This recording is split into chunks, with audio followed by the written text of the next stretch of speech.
Reklamo itong structure na ito. Palinis ba yan? Tingnan mo obstruction mo.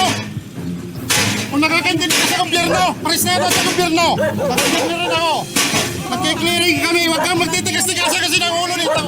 Itong video na ito ay kuha noong April 5, 2024 na kung saan ang isang homeowner association sa isang barangay dito nga sa may Quezon City ay humingi ng tulong o request sa ahensya ng MMDA upang linisin ang mga obstruction sa naturang lugar. Dahil sa dami ng obstruction sa naturang lugar, ay kinulang yung tow truck at ganoon na rin yung scoop para linisin ang sidewalk at ang mga illegally parked vehicles sa kahabaan ng kalsada. At sa araw na ito ay magsasagawa ng follow-up operation itong ang MMDA kasama na rin ang mga opisyalis ng naturang barangay at nagkaroon ng kunting pagtatalo. Pero kanyang tauhan, walang permit. Ang dami mong violation na po dito sa police. Ano ka ba? Presidente pa ako dito ng huwa. Asan ang mo? Nandyan sa akin. Ikaw naging presidente ka dito, di ba? Anong ginawa mo? Anong ginawa mo dito? Homeowner ka ba? Opo. Asan yung papel mo? Ay, di ko na kailangan ibigay yung papel mo. Ang obstruction mo ang hinaharap na ng huwa. Kukunin yung sasakyan. Kaso, pag sinasaway ka. Kapon, dito. Wala ka dito, sir. Wala ka dito. Hindi ka dito. Hindi ka pala taga-UP. Hindi po. Hindi ka kayo piyan. Hindi ka pa taga-UP. Sige po, sige po, sige po.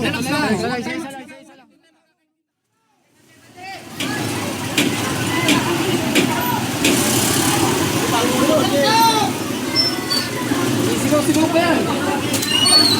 Ayun yun.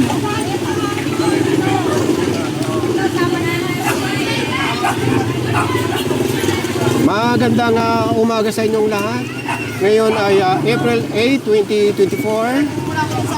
Nandito ngayon ang team ng Special Operation Group sa pangunguna ni Sir Gabriel Go. At kung maalala nyo, nung isang araw, andito lang tayo sa may barangay Sikatona. At binalikan itong lugar at didiretso tayo doon sa pinakadulo. Ito yung giniba rito nung isang araw. At yung mga natirang kalat nung isang araw nung iniwan natin ay wala na rin. Yun nga lang, inipon ulit sa isang tabi. At ito, sinasampa dito sa Skug. Ngayon, andyan na yung mga tow truck at babalikan natin yung sa bandang dulo, doon sa Bliss. Kung nagiba na yung tawag dito, yung structure doon ng mga halaman.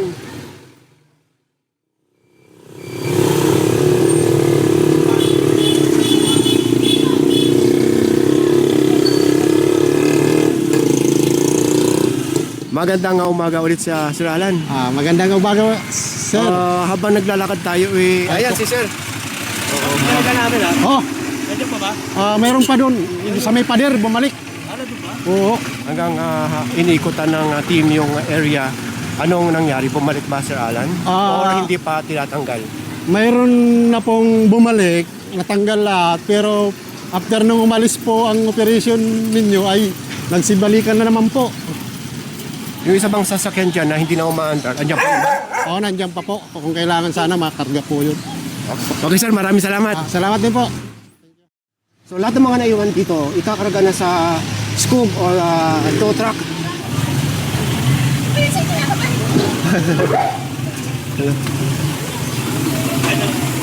Okay, iwanan natin yan dahil isasampa na yan.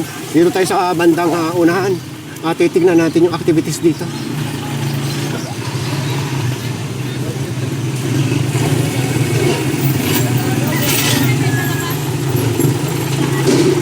Ito na yung hanging plants. Ito yung gigibay na.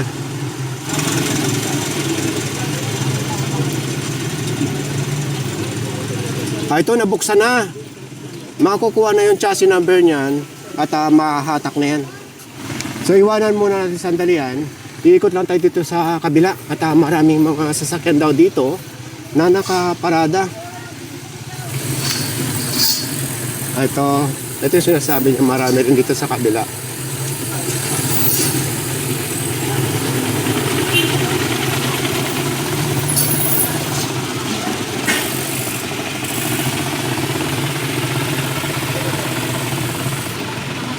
Marami nga dito.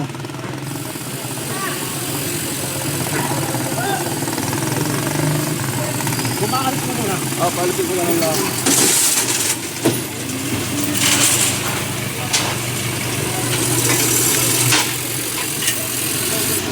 Hello! Mga supporter kami. Oh, mga kasama sa galaan. Yoo! Ayan o, ayan o. Ay, ito.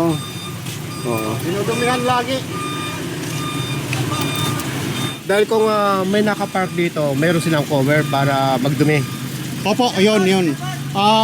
Matagal na namin sinasaway ito nung walang sana magpapark dito sa sidewalk na to. Pero pag nagki-clearing, aalis, nagtatakbuhan. Ngayon, babalik na naman pag wala na yung clearing. So masakit sa ulo. Ito bang mga sasakyan ito, press mga tiga-place o sa ibang lugar? Taga ibang lugar po. Ito lang ang taga-Bliss po dito. Kay PNP. Oo. Tatlo na to.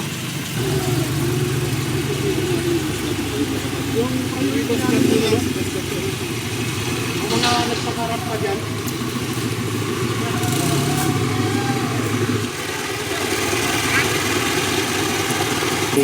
Structure ng hanging plants dahil attack na lahat yan.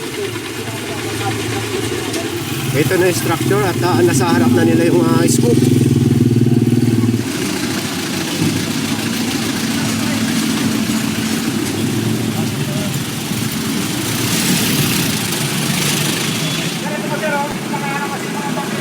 Bangketa natin, no? Bangketa, bawal kasi ito, saka buhangin, no? Bawal yan, sir. Pwede namin matikitan. Bawal yan, sir. Kailangan, sir, baka ano kayo, sir. Maraming tao kung mabilis. Hindi ko kami nadalaw niya, makakukumpis lang natin, sir. Wala, nakarang ngayon, no? Hindi na madadaan yung bangketa. Nasa kasada na lang sila, oh. Naiwanan niya yung mga pwede naman buwan ng kaya, sir. Hindi pa rin nabago yung giniba ng team ng isang araw. Andito pa rin at walang makakadaan na mga tao sa sidewalk.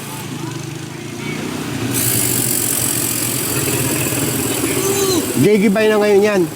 Ito naman yung sasakyan nung nakaraan na hindi mabuksan. Ngayon ay nabuksan na.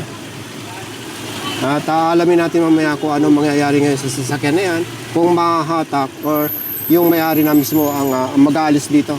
Pero sa madaling salita, bago umalis ang team, kailangan wala na yan dito.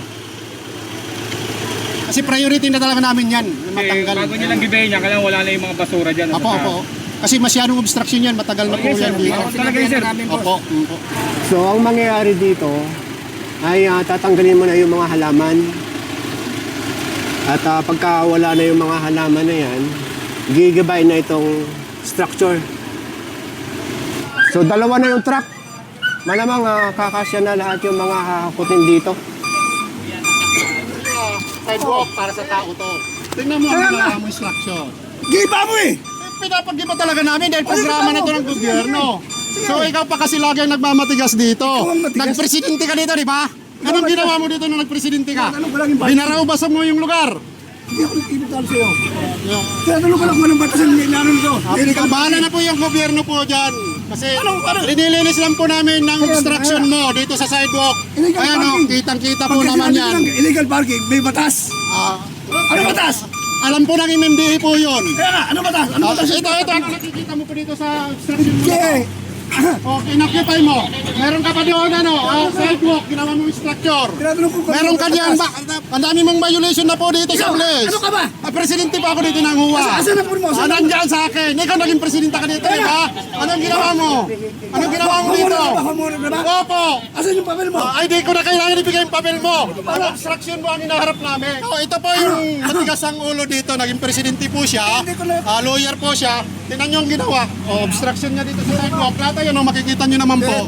So ako kasi yung presidente dito, kailangan ko maging clear, linis. Ano pong panig niyo po dito? Tinatanggal daw yung ano Ang ninyo. president dapat homeowner. Pero sir, Ang homeowner dapat sa kanya yung unit. po sir, pero Dapat yung binili niya. obstruction po, matagal na raw po nireklamo. Ano pong ano niyo po dyan? Ano pong masabi niyo Alam po mo? dyan? Sidewalk, yun po ang ino-operate ng MMDA. Tumadaan dito.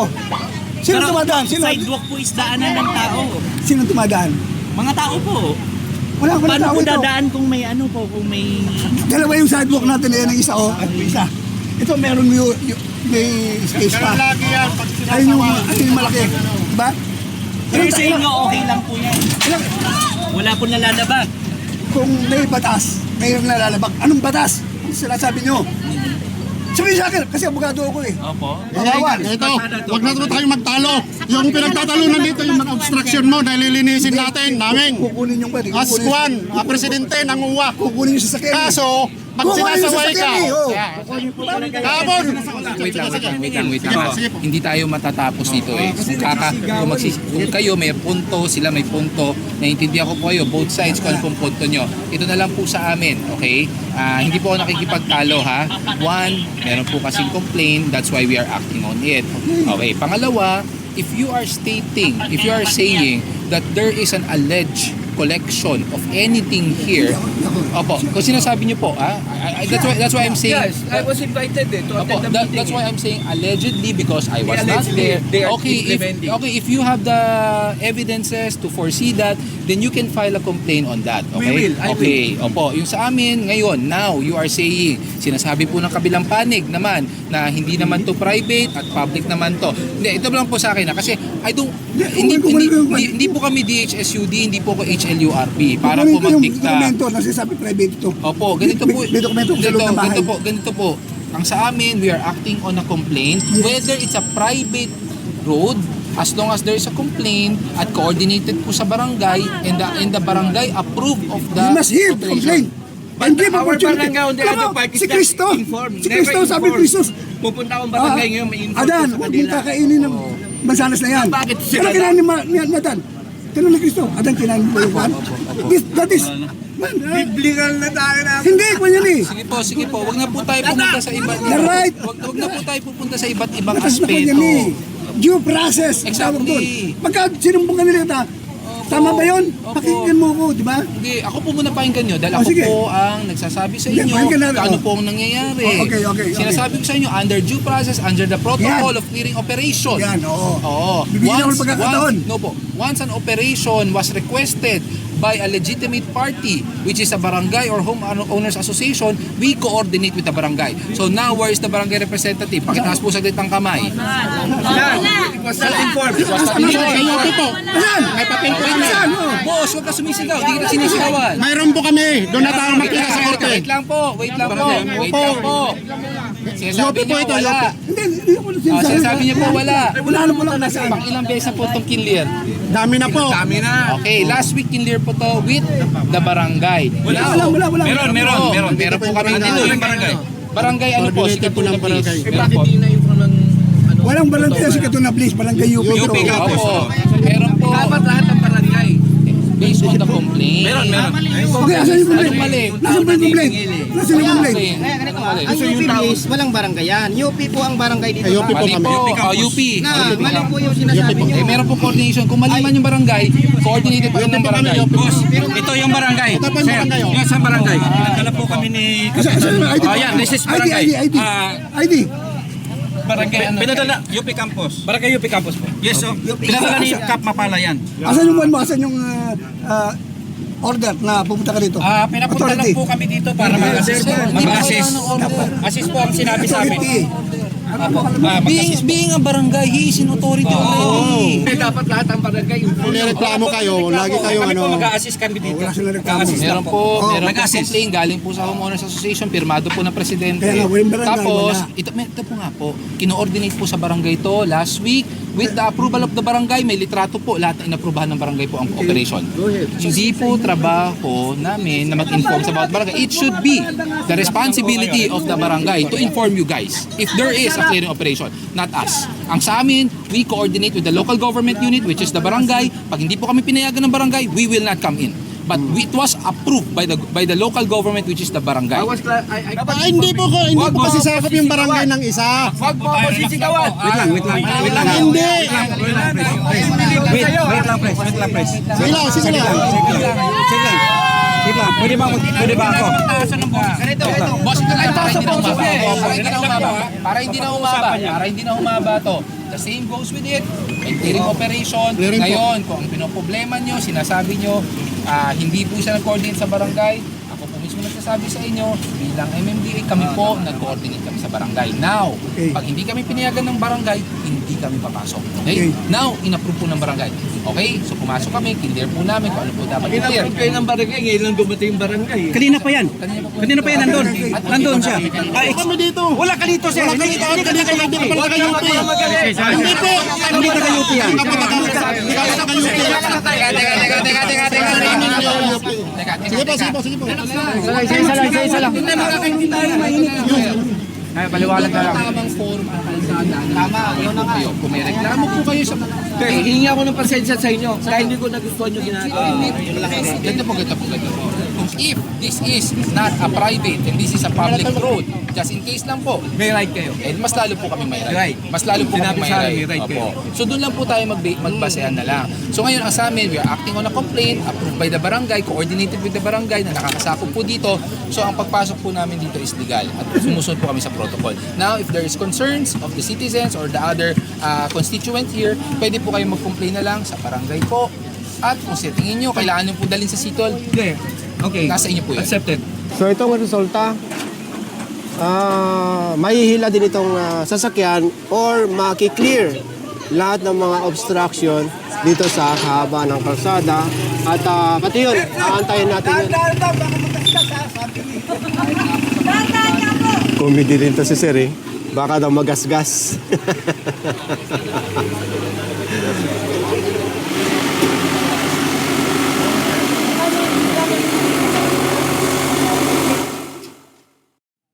Ang oras ngayon ay 11:45 ng umaga. Ito ngayon ang update. Hindi pa nagigiba itong structure na ito at na hold muna pansamantala.